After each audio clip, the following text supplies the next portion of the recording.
Going to take a very quick look here at the nose. The nose is made up of two main components. You've got the external nose, which is the visible portion of the nose seen on the surface of your face. And you also have the nasal cavity, which is essentially a hole within your skull that also connects, obviously, to the external nose.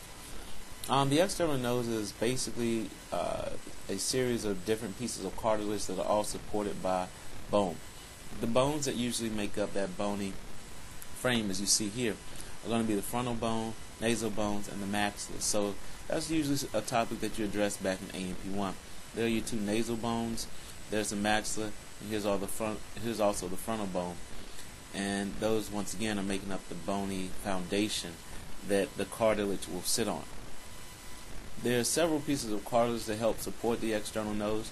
You have the alar cartilages that help support the external openings, which are called the external nares. You've got the lateral nasal cartilages that help support or make up the bridge of your nose. And then you also have the septal cartilage here in the center. Moving internally, what you would see you would next, after you pass through the external nair, enter the nasal vestibule. It's kind of a receiving area, if you will. It's an area basically where if you stuck your finger into your nose, it's basically where your finger would be resting.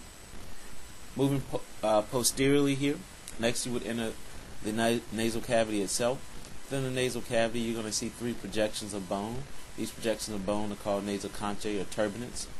These projections of bone have three major functions. Their function is to warm, filter, and moisten inhaled air.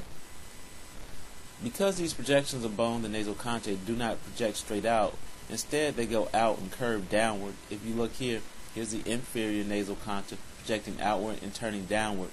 What this creates is a tiny tube-like passageway up underneath each nasal conchae or turbinate. These tube-like passageways are called nasal meatuses, and there's three of those. There's superior, middle, and also inferior nasal meatus. Posteriorly, the nasal cavity ends in the internal nair. So the two boundaries are the external and also the internal nair. The internal nair is basically the area seen close to the termination of all three of the nasal conchae. The nasal cavity also is in direct communication with several sinuses that are seen within the skull. So when we consider the drainage of sinuses, sometimes that drainage results in fluid moving through the nasal cavity due to the fact that the sinuses are interconnected with the nasal cavity via small holes within the skull. Alright, so that's pretty much it for a quick look here through the nose.